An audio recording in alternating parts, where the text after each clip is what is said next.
মাছ করবো আজকে। এই দেখো চিংড়ি মাছটা ধুয়ে পরিষ্কার করে নিয়েছি, এবার চিংড়ি মাছটা করবো।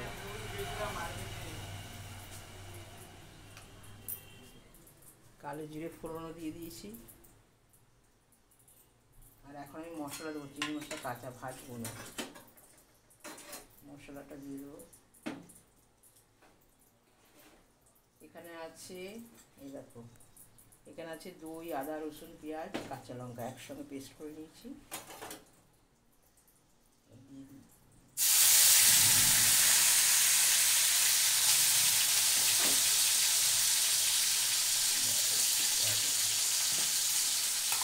এবার দিয়ে দেবো লবণ,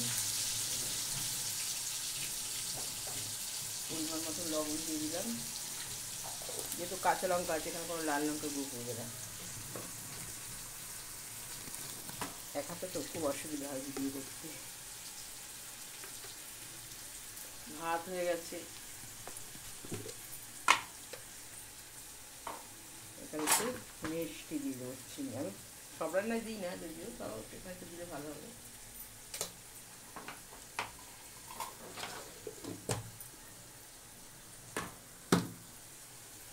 এটা হচ্ছে দই চিংড়ি, দই দিয়ে চিংড়ি মাছ। দেখো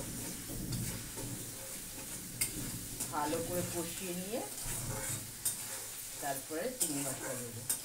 দেখো মশলা দিয়ে তেল বেরিয়ে এসছে, এবার আমি চিংড়ি মাছটা এখানে দিয়ে দেবো।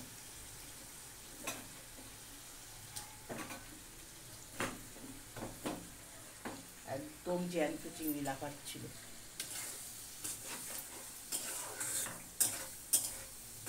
কাজে বেরিয়েছিলাম বাড়ির সামনেই, তো তখন ওখানে এসেছিল। এই পর্যায়ে আগুনটা একটু বাড়িয়ে দেবো।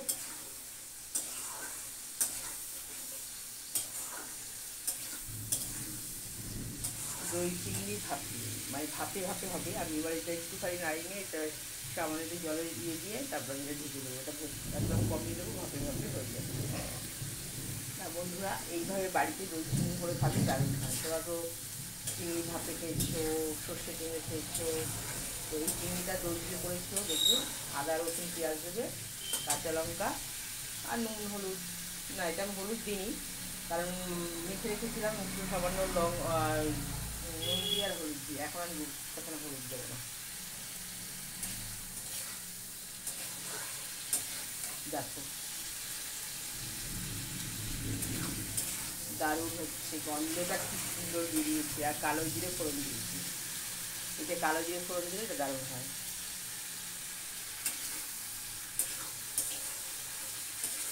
সবার তো কেউ না কেউ ক্যামেরা ধরে, তারা ভিডিও করতে পারে ভালো মতো, কিন্তু আমার তো কোনো ক্যামেরা ধরার লোক নেই। আমি নিজেই করি, যার জন্য একটুখানি ডিস্টার্ব হয়ে যায়।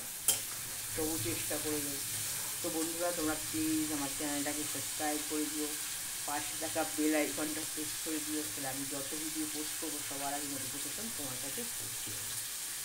আর ভিডিওটা যদি ভালো লাগে একটা লাইক শেয়ার করে দিও প্লিজ।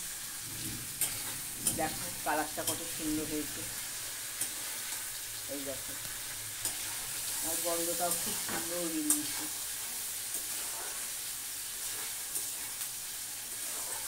খুব সহজভাবে দই চিংড়ি করা যায়। একদম আদা, রসুন, পেঁয়াজ, কাঁচা লঙ্কার সাথে দইটাকে একসাথে পেস্ট করে নিয়েছি। আর চিংড়ি মাছটা তো ভাজিনি, তো কাঁচা চিংড়ি এটাকে আমি আলাদাভাবে কিছু করিনি। তো যাই হোক, এবার একটু জল দিয়ে দেবো। জল দিয়ে আমি এটাকে ঢেকে দেবো, তখন এটা ভাপে ভাপে হয়ে যাবে। জলটা খুব বেশি দেবো তা না, সামান্যই জল দেবো।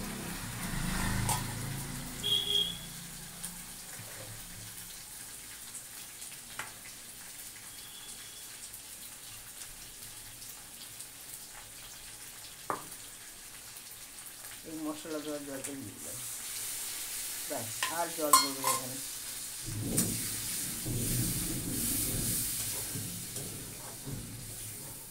ও আর একটা জিনিস দেবো, আর একটু জল দিয়ে মনে হচ্ছে ভালো হবে, কারণ মাছটা সিদ্ধ হবে তো, আর একটু জল ব্যবহার করবো।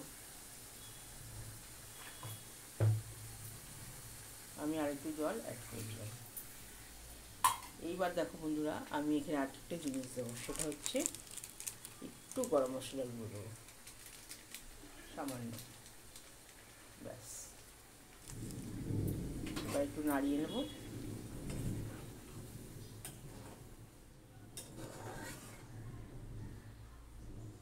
কালারটা একবার দেখো বন্ধুরা, কত সুন্দর কালার হয়েছে।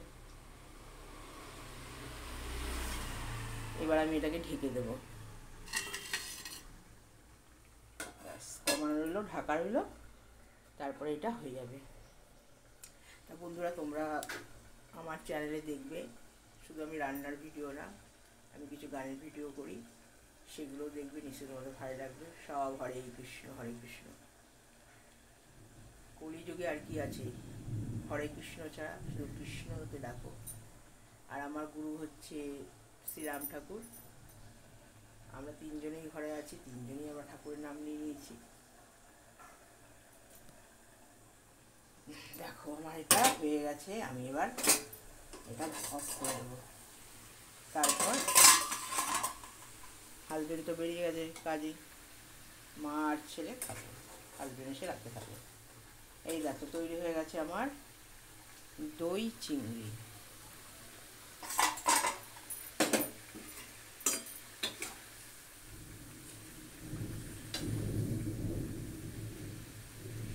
এই দেখো তৈরি হয়ে গেছে আমার দই চিংড়ি। তো নমস্কার বন্ধুরা, সবাই খুব ভালো থাকো, দেখা হবে আবার একটা নতুন ভিডিওতে। কি দারুণ গন্ধ, গন্ধতেই পেট ভরে যাচ্ছে। নমস্কার, টাটা।